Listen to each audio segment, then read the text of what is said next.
Copenhagen, the capital of Denmark, is one of the greenest, safest and most innovative cities in the world. But this was not always the case. In the 70s and 80s, the city was in fact balancing on the verge of bankruptcy, suffering from a severe recession and a declining population, a crisis which sparked a heightened focus on integrating urban planning and environmental sustainability.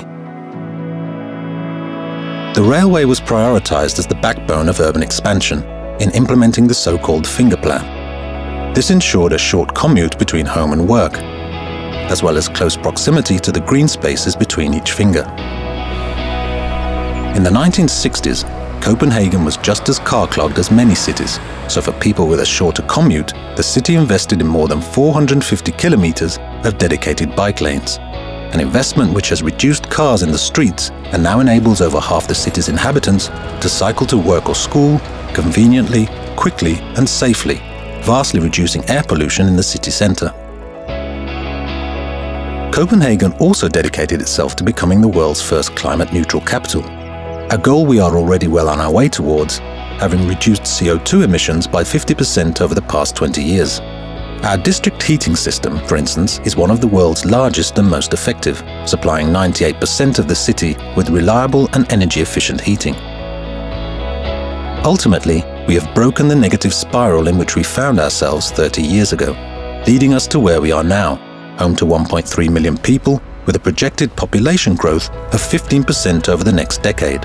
And we continue to uphold our dedication to sustainable and integrated urban planning. Much like the finger plan of the previous century, our new metro, inaugurated in 2003 and set to expand in 2019, has supported the last decade's urban development, connecting 2 new districts to the rest of the city. First Ørsted, and more recently the North Harbour district, in what was formerly the city's industrial harbour. Looking to the future, a further 45,000 homes are currently under construction, of which 20% will be affordable housing, ensuring that the city invites diversity going forward. Today, Copenhagen, as the nucleus of the Greater Copenhagen region, is the growth engine of both Denmark and southern Sweden. According to the World Bank, it is the easiest place in Europe to start and operate a business, and its citizens enjoy a high quality of life. All in all, it's an international metropolis in continual development, creating a model for other cities desirous of an environmentally and economically sustainable future.